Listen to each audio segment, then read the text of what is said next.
본문에 나온 이야기 옳지 않은 청지기의 비유입니다. 예수님의 비유 중에 오늘 우리가 읽었던 이 비유가 가장 이해하기가 참 어려운 비유 중에 하나일 것 같은데, 내용은 어떤 부자에게 청지기가 있었대요. 근데 그 청지기가 주인의 재산을 중간에 낭비하였다는 거예요. 아마 주인의 재물을 관리하고 풍성하게 해야 하는데 그 일을 잃어버리고 다른 일을 했던 것 같아요. 그래서 그 재물이 낭비되게 한 거예요. 그러니까 맡은 바 직분을 잘 감당하지 않은 거죠. 주인이 맡긴 그 재물과 시간을 다 허비하고 다른 것, 자기 호주머니에 재물을 넣거나 다른 것을 쫓으며 살아간 거예요. 그 주인이 화가 나서 청지기의 직분을 빼앗고 내가 너를 쫓아내 버리겠다 하는 소리를 청지기가 듣습니다. 그 이야기를 들은 청지기가 직분을 빼앗기면 어떻게 살까 하면서 아주 구체적으로 고민을 해요. 땅을 파자니 힘이 없고 빌어먹자니 부끄럽구나, 이렇게 생각하면서 고민을 해요. 그래서 생각해낸 것이 뭐냐면 주인에게 빚진 자들을 일일이 다 불러가지고 빚을 탕감해 주는 거예요. 너 빚을 얼마나 졌니? 예, 기름 100마리입니다. 이리 와, 빨리 50이라고 써. 또 다른 사람에게는 예, 저는 밀 100섬입니다. 빨리 와, 너는 80이라고 써. 이렇게 해서 주인에게 빚진 자들의 그 빚의 문서를 다 위조해가지고 써주는 거예요. 다시. 더 이해하기 어려운 것은 주인이 이 일을 알았다는 거예요. 이 일을 알았어요. 이제 종은 죽었구나 생각했는데 정반대로 칭찬을 받아요. 8절에 보니까 주인이 이 옳지 않은 청지기가 일을 지혜 있게 하였으므로 칭찬하였으니 이 세대의 아들들이 자기 시대에 있어서는 빛의 아들들보다 더 지혜롭다. 옳지 않은 청지기가 지혜롭게 했다는 거예요. 그래서 칭찬해 주었다는 거예요. 여기서부터 이 본문의 그 묵상이 참 난해해지기 시작한 거예요. 왜 칭찬하신 거예요? 주인의 것을 다 빼돌린 아주 불의한 청지기잖아요. 또 그 문서를 다 위조했어요. 공문서 위조를 해가지고 그 문서를 다 고쳐줬어요. 옳은 사람이 아니에요. 거기에다가 9절에 보니까 불의한 재물로 친구를 삼으라. 그러면 그것이 없어질 때, 재물이 없어질 때 너희를 영원한 집으로 맞아들일 것이다 라고 주님이 또 말씀하셔요. 불의한 재물로 친구를 삼으래요. 그러면 그 재물이 없어질 때 다른 사람들이 너를 친구로 맞아들일 것이래요. 오늘 이 말씀 도대체 어떤 말씀일까요? 우리가 이 말씀을 잘 묵상해 봐야 되는데, 이 말씀하신 대상이 있어요. 대상. 누구에게 하신 말씀이냐에서부터 이 본문의 그 묵상을 시작해야 돼요. 오늘 대상이 누구냐면 바로 옳지 않은 청지기 바리새인들을 향해서 하신 말씀이에요. 바리새인들을 청지기로 빗대어서 말씀하신 거예요. 바리새인들을 하나님께서 먼저 부르셨어요. 그래서 그들을 통해서 하나님 말씀도 연구하고 하나님 말씀을 전하라고 선포했어요. 근데 그들이 그 일을 하지 않는 거예요. 1절에 보니까 뭐라고 말합니까? 제자들에게 이르되 어떤 부자에게 청지기가 있는데 그 주인의 소유를 낭비한다는 말이 그 주인에게 들렸대요. 소유를 낭비하고 있대요. 소유를 낭비한다는 말이 무슨 말일까요? 그 말은 바리새인들의 본래의 직분을 다 잃어버린 거예요. 잃어버리고 엉뚱한 일을 하고 있는 거예요. 그 모습을 보고 주님이 질타하고 계신 겁니다. 너희들 내가 특별히 세웠잖아. 내가 너희들 돈 주고 살 수 있도록 하고 분깃도 나눠주고 직분도 주고 다 했는데 지금 너희들 뭐 하고 있는 거니? 왜 내 것을 너희들이 게으름으로 아니면 너희 생각으로 내 것을 낭비하니? 라고 말씀해주고 계시는 거예요. 요즘 같은 시대로 비유하자면 목사들이 목회에 집중해야 되는데 그것이 맡기신 사명이에요. 근데 목회자들이 정치와 결탁하고 엉뚱한 일을 하고 다니고 돈벌이에 눈이 멀어가지고 말씀 연구에 집중하지 않아요. 목회에도 관심 갖지 않아요. 그러니까 하나님의 목회자에게 맡기신 주의 일에 손해가 가고 있다는 거예요. 심각한 문제가 아닐 수 없어요. 우리도 마찬가지. 하나님이 우리를 청지기로 불러주셨어요. 거룩한 주의 백성으로 불러주셨다. 우리에게 주님의 일을 맡기셔서 그것을 하여금 일하게 했는데 마땅히 그 일을 감당하고 해야 하는데 우리가 내 생각, 내 뜻, 그리고 내 것을 가지려고 주인의 것을 낭비하고 있다는 거예요. 이것 때문에 우리가 주님의 심판을 받게 된다는 겁니다. 그러니까 심판을 받지 않기 위해서 늘 스스로 판단하여 하나님의 말씀 앞에 서야 되고 사명 앞에 서야 되고 나에게 맡기신 주의 거룩한 직분들을 잘 감당해야 하는 거예요. 인간이 많은 것을 소유한 것 같아요. 근데 실제로는 아무것도 소유한 것이 없죠. 인간은 오히려 관리자 입장에서 주인의 것을 관리하는 거예요. 덧없는 인생 많이 살아야 100년인데 100년 가운데 하나님이 나에게 맡겨주신 것들을 잘 선용해서 하나님의 뜻이 일어나가 해야 되고 하나님의 그 거룩한 나라가 완성되게 해야 되고 그래서 나에게 맡기신 건강, 재물, 나에게 맡기신 시간, 여러 가지 재능들, 사명들 모두가 다 하나님의 우리에게 맡겨주신 하나님의 것으로 최고의 결과들을 다 뽑아내어야 하는 거예요. 그러니까 그 다른 것 생각하고 내 호주머니를 채우려고 한다거나 아니면 다른 생각을 한다면 그 일이 되지 않는 거예요. 왜 너는 주인의 것을 낭비하니? 라는 질책을 받을 수밖에 없는 거예요. 그러면 이제 왜 주님이 이러한 자들에게 칭찬하신 거예요? 너 빨리 와서 이거 고쳐. 기름 100말을 50말로 빨리 와서 앉아 고쳐. 빨리 와. 너 100선 빌렸어? 그럼 80섬이라고 써. 왜 그 불의한 청지기에게 칭찬하실까요? 그 이유는 뭐냐면 반응력에 있어요. 반응력. 뭔가 이렇게 메시지가 들어오면 그 메시지를 듣고 반응할 수 있어야 돼요.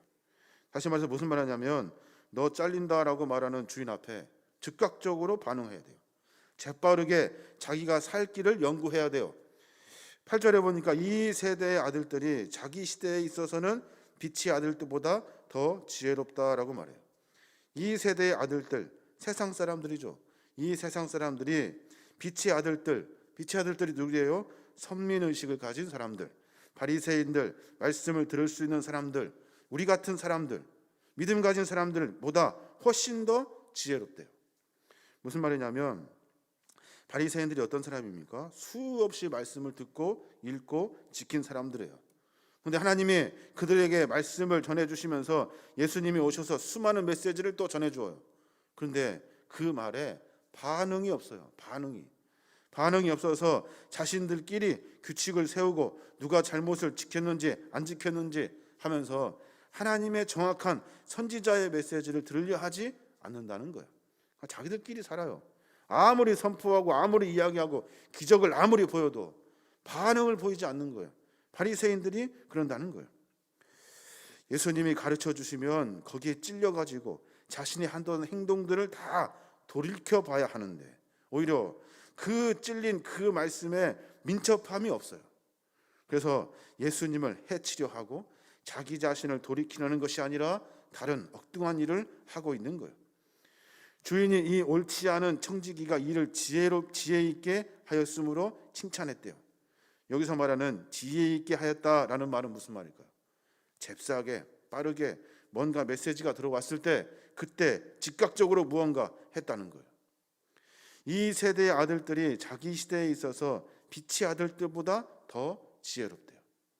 말씀을 늘 듣고 있던 사람들은 하나님의 그 회개의 선포, 하나님의 다시 오신 구원의 메시아가 다시 오실 재림의 메시지를 듣고 반응하고 돌이켜야 하는데 신앙인들은 그렇지 못하다는 거예요. 차라리 그 돈으로 세상 사람들과 친구를 사귀래요. 친구를. 이 말은 또 무슨 말입니까? 9절에 보니까 내가 너희에게 말하노니 불의한 재물로 친구를 사귀라. 그리하면 그 재물이 없어질 때 그들이 너희를 영주할 처소로 영접하리라. 그 불의한 돈으로 친구를 사귀래요. 하나님 말씀을 증거하며 살아야 하는데 그 일을 안 해요.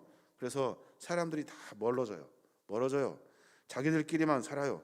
그리고 마지막에 하나님의 심판으로 쫓김 당할 때 하나님의 심판도 받고 사람들로 하여금 질타도 받는다는 거예요. 요즘 시대가 그러잖아요. 세상 사람들하고 똑같이 살아가면서 세상과 분리되어 사는 것처럼 이야기해요. 여기 안에서, 그러니까 교회 안에서 믿음 생활하는 이 공동체 이 안에서 하나님 말씀을 듣고 반응하고 회개하고 돌이키는 것이 없어요.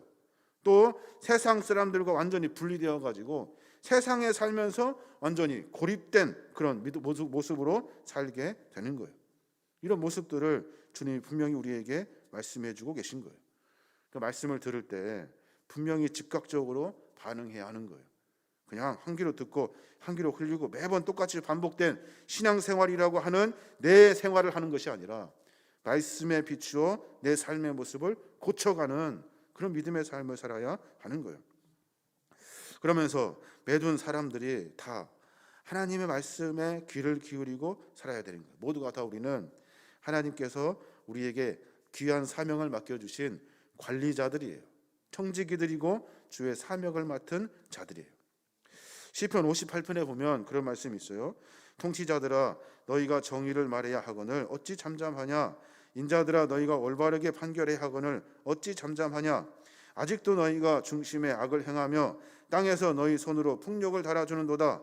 그들의 독은 뱀의 독 같으며 그들은 귀를 먹은 귀머거리 독사 같으니라고 말씀하셔요. 이게 무슨 말이냐면 청지기들에게 관리를 맡은 사람들에게 하나님 말씀을 듣고 있는 사람들에게 하신 말씀이에요. 정의를 말해야 되는데 왜 너 이렇게 조용하니? 너희들 가만히 있니? 수없는 메시지 속에서 우리가 정의를 선포하고 올바르게 살아야 되는데 왜 이렇게 가만히 있니? 도대체 너희들 중심에는 무엇이 들어있니? 그러면서 그들에게 뭐라고 선포하냐면 귀머거리 독사라고 이야기하고 있는 거예요. 하나님 말씀을 듣고도 반응하지 않는 사람들, 바리새인들, 서기관들, 대제사장들, 오늘로 말하면 믿음의 사람들, 믿음 있다고 하는 사람들, 이 사람들에게 주님께서 선포하신 말씀이에요. 오늘 말씀은 참 이해하기가 어렵습니다. 인간의 정의의 문제를 풀려면 이 말씀은 이해가 어려워요. 그런데 이 말씀을 듣고 우리의 모습을 바라볼 수 있어야 하는 거예요.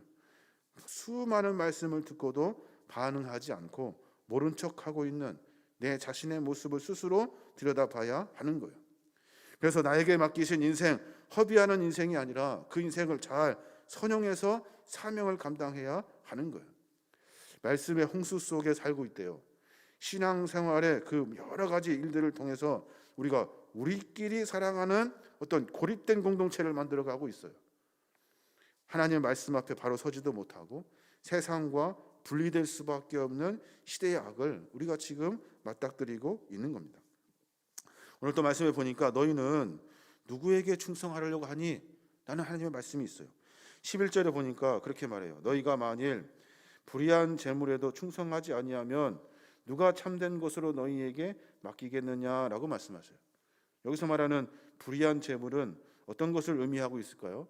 앞에 말했던 차라리 그 돈으로 친구를 사겨라. 친구를. 다른 이들을 도와라. 다른 사람들을 섬겨라 하고 하시는 하나님의 말씀이에요. 그것도 하지 않는 너희들이 어떻게 하나님 앞에 충성할 수 있다고 하겠느냐. 하나님도 다 저버리고 이웃도 다 저버리는 그런 불쌍한 바리새인들, 서기관들, 대제사장들 이런 사람들에게 하신 주님의 말씀이에요. 하루 가운데 우리의 모습을 조금 뒤돌아봤으면 좋겠습니다. 우리는 신앙 안에 살고 있어요. 근데 우리의 단점이 뭐예요? 하나님 말씀에 반응할 줄 몰라요. 반응. 그 수많은 말씀 속에 반응하지를 못해요. 하나님의 거룩한 말씀을 쉽게 접할 수 있어요.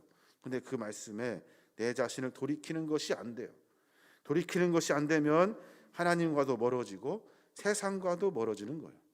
그러니까 말씀하시는 거예요. 차라리 너희들 청지를 통해서 하나님이 너에게 맡겨주셔서 직분으로 돈 번 거 있잖아. 그걸로 이웃을 도와. 차라리 구제해. 섬겨. 그게 훨씬 낫겠다. 예수님이 하시는 말씀이에요. 오늘 저희들 삶을 조금 점검해서 내가 말씀을 듣고 돌이키려고 하는 몸부림이 좀 있었으면 좋겠고, 또 부족하고 연약하지만 내가 잘 안 되는 부분도 있잖아요. 그때마다 하나님, 내가 주님의 사명을 위해서 뭘 할 수 있을까요? 남을 돕고 교회를 섬기고 하나님 안에서 충성된 일꾼으로 무엇을 할 수 있는지 생각해 보아야 하는 겁니다. 어렵고 힘든 문제지만 우리의 삶의 모습을 조금씩 다듬어가서 하나님의 거룩한 믿음의 일꾼들로 정말로 이렇게 빗대어서 이렇게 칭찬받는 것이 아니라 그래 잘했다 칭찬받을 수 있는 거룩한 믿음의 종이 되시기 바랍니다. 저와 여러분 그런 삶을 살아내시는 복된 믿음의 종들 되시길 바랍니다.